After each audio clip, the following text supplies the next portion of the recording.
but let me just mention that the count of sad incident in Nueva Ecija, Congressman Violado, is one of the authors of the OWA Charter bill that will be discussed today, will not be able to join us. Although he did say that he'll try his best to catch up. Another person who has expressed a very strong interest in being here today is Congressman Al Francis Bichara, who is the head of the Committee on Foreign Affairs. The last time I talked, we were informed by his staff that he's about 20 or 25 minutes away, but he would really want to participate fully in the discussions on the overseas work on the OWA Charter. Given the, let me first say therefore that we would also like to welcome the members, the resource persons who are here today. Ambassador Ricardo Daya of the Department of Foreign Affairs, Administrator Carmelita Gibson of and Deputy Administrator Josefina Torres of OWA, Director Alejandro Padayan of EOEA, are you here? Deputy Administrator Jaime Jimenez, also of EOEA, and then Ms. Helen Sana of the Center for Migrant Advocacy, Mr. Jun Aguilar, Filipino Migrant Workers Group, Mr. Oscar Garcia, Chairman of PASEI, Ms. Connie Bragas Regalado of Migrante, Commodore Patrick Lari of PCRGA, Brother Jun Landicho, Task Force OFW. And as you can see, we have devoted this whole session, as promised, to the consideration of the substitute bill, the proposed act that would govern the operations and administration of the Overseas Workers Welfare Administration. But I would just like to say that there was one added item that was brought to our attention by people, our migrant workers who came especially from Italy, to raise this issue with the DFA, and we're going to take that up as number 6. Nevertheless, in as much as we're still waiting for other members, I was going to propose to the members of the committee if we can take up a discussion on the issue of removing middle names of FWs in their official documents in Italy and its implications. Take that up initially, and then move on to the consideration of the OWA Charter. So unless there are any objections, I would just ask Brother Landicho to please give us a short 2 to 3 minute statement on this issue, which I have heard is roiling the Philippine migrant workers in Italy, and we should really look at this too as a committee. Thank you. Your Yes, sir. Maraming salamat po, Honorables, sa pagbibigay nitaan. Maliwanag po ang patakaran ng bansang Italia sa pagrespeto sa sistema ng paggamit ng pangalan o pagkakakilanlan ng mga dayuhan dito. Sa sinong dayuhan dito, at ito ang dahilan kung kaya sa mahabang panahon, hindi po sila nakialam sa mga sitwasyon natin at sa ibang bansa na nandadayuhan sa kanila. Subalit sa kahilingan po mismo ng ating embahada, ang Circulare 29 ay lumabas at ipinag-utos ng Ministerio del Interno ng Italia upang ipatupad ang pagtanggal sa ating middle name. Katakatakan tayo ng Pilipino ang ganito. Sakot sa bagay ito, samantalang ang mga bansang dayuhan doon, gaya ng China, Africa, South America at iba pang bansang Muslim na mahahaba at mas komplikado ang pangalan, ay hindi naman nila ginagalaw at nananatili yung tinatawag nilang status quo. At bukod din po ron, bilang pagkilala ng Italia sa mga dayuhan nila at respeto, lumabas po yung kanilang Presidential Decree noong 1989 Sa Article 14 po, nakalagay doon na kung ano yung nakasulat sa passport, yun po ang ililiwat sa mga dokumentong Italiano na susunod, katulad ng permit of stay, carta identità, conscience, at marami pang iba. Ganon din po, noong 2003, ay nagpalabas ang Italian government at nagkaroon ng agreement ang mga dayuhan doon ng tungkol sa bagay na ito, na irerespeto yung kung ano yung kanilang gawin o kultural na paggawi sa pagsulat ng pangalan. Sa pagkaunawa po namin, ang kahilingan ito ng embahada ay sumisira sa ating tradisyonal na paggamit ng buong pangalan bilang Pilipino, at ito rin sa aming pagkaunawa ay taliwas sa Republic Act 18239 na naguutos sa ating paglalagay ng buo sa pasaporte ng ating mga middle name o apelido ng ina o apelido ng mga babae sa pagkadalaga nung nagsipag-asawa na. At hindi po baga ang ating pasaporte ang tanging buwaran o pattern sa amang bansa tayo pumunta upang siyang maging pagkunan ng kung paano tayo makikilala bilang Pilipino at bilang mga tao.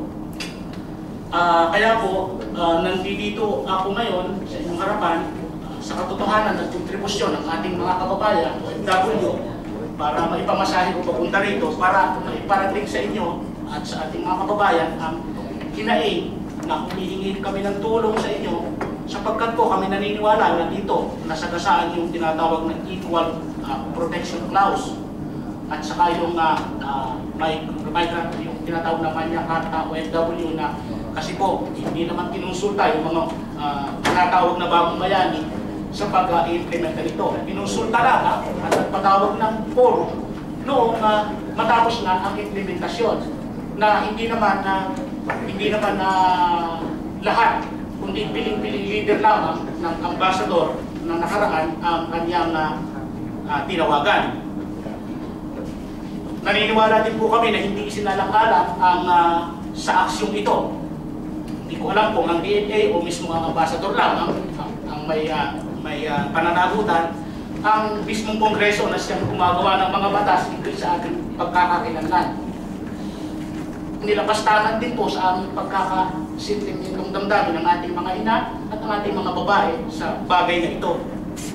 Tinatawag po kami mga bagong bayani, pero nasaan po yung pagiging bayani namin kung ganito ang trato sa aming mga OFW. Kaya po nananawagan kami, Sir Honor, sa tatlong kadahilanan po. Ang una pong kadahilanan yung bilang migrante ay ang pagiging patriotismo namin. Pinagangalagaan namin yung ating cultural identity, yung ating civil identity. Hindi po natin pahihintulutan na babawasan kahit sa isang letra. Buo po ito nararapat. Pinahahalagahan po namin ang ating soberenya ng pagkakakilanlan. Tayo po ay isang bansang republika. May dignidad na dapat irespeto. Ang ating middle name ay bahagi ng ating pagkatao. Bahagi po ito ng ating pagka-Pilipino.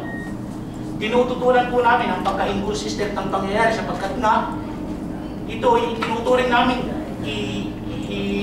inimplementahan ng sa illegal na paraan. Illegal po ang aming matatawag sapagkat o ang aming termino sapagkat hindi na po kami kinonsulta. Inconsistent din po sapagkat yung aming pasaporte ay taliwas yung impormasyon sa aming dokumentong Italiano. Ang pangalawa po ay ang karapatan namin bilang mga tao, human rights, sinagasaan po ng Circular 29 ang ating cultural identity at winalang bahala ang malaking bahagi ng ating costumbre o kultural na paggawin. Ito po ay masasalamin na rin sa DFA OLA Memo na may petsang 26 Mayo 2011.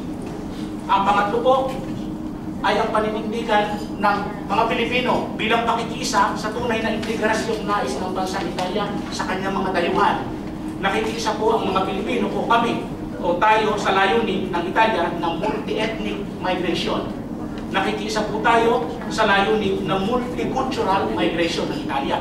Nakikiisa po tayo sa multi-tradition migration ng Italia at tutol po kami sa resismo. Yung pong ginawa ay isa pong uri ng rasismo ayon sa aming pag-aaral sapagkat isolated po, tanging Pilipino lamang po ay ang pingiling gano'n eh. Ibang bansa, nananatiling ganoon. At gusto ko rin pong ipaabot na tayo po ay nalagay sa kahihiyan sa ibang lahing migrante doon na hindi naman miyembro ng European Community, sapagkat ang sabi nila, Brother Juan, noi non siamo pigliati, perché noi è così. Hindi kami matuwa, kaya kami ay ganito. Nananatili yung aming pagkakatinantan. Kaya po, honorable, nananawagan po kami, tulungan ninyo kami, hamuin natin sa kahihiyan ng ating bansa sa bansang Italia. Ang susi po, nasa DFA, tulungan po ninyo kami. Salamat po, mabuhay tayong lahat, mabuhay po kami. Maraming salamat, Brother Teacher. Just to sum up yung sinabi ko ng Mr. Landicho, mayatang circular na na-circulate ng Philippine Embassy in sa Rome.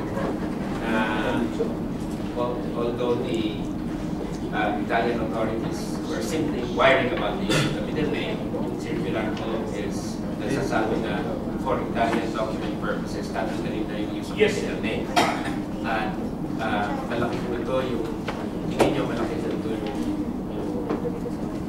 concern ng ating mga kababayan sa Italian kasi may identity problems, marami pang ibang problema na kasama nito.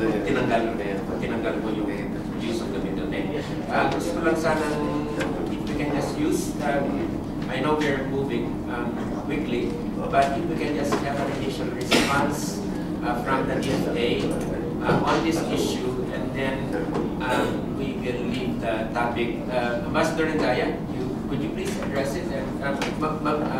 Baikly lang ako kasi malaki ko yung tatalakayin natin. Maraming salamat, Mr. Chairman. Nakarating na po sa aming kaalaman ang bagay nito. We have already asked the Philippine Embassy in Rome to explain their side on this issue. And we have also requested the opinion of the legal department of the DFA to express their view on this very critical issue being raised by the Filipino community in Italy. So, pwede po, sir? Sige, baikly lang ako, brother, kasi Ano po ang action ninyo o binabalak ninyo dito? Babawin po ba natin ang ating middle name? O hindi? Yun lang po.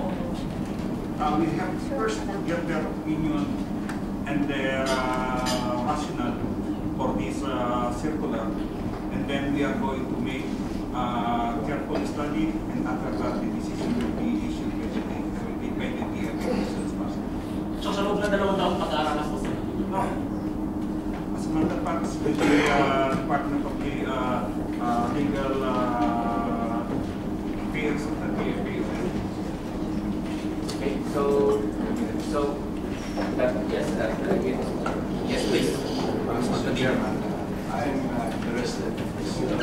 I believe it's a very important concern expressed by Mr. Landicho on behalf of the Filipino community.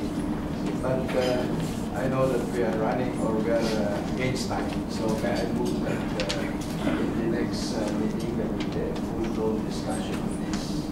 And meanwhile, for Mr. Landicho to provide us some documents like a copy of the circular Yes, sir. and identify the agreement which we mentioned. You can get a copy of the agreement of this parties committee. Excuse me. So that by next week, I hope nandito ka pa kaya naman sa susunod Hanggang na pwede report. po ako, sir. Pwede Sige. po. At this ASAP, Mr. Chairman, I so move. Second, that we take this matter up in a bigger way in the next hearing, and then we will ask Mr. Landicho to please provide us with the document so that the committee can study it. Yes, sir. So we would like to thank you very much for sharing your concerns with us. The committee is always, really like to encourage all our overseas workers community. Please share their concerns with us and we can see what we can do about these matters in terms of addressing them. And I'd like also to thank the DFA for its commitment to study this issue very promptly. And we will also be following up with you, Ambassador Daya, on this issue. So, Maraming salamat po, sir, at hintayin ko po kung kailan pwede tayong makapag-usap, makapagtalakay hinggil sa bagay nito para po sa ating mga kababayan. Salamat po. maraming salamat kay Thank you. If they have the document right now, they provide it to the committee so we can study prior to our next meeting. Meron ka so for Lang po itong set for Thank you. Let me just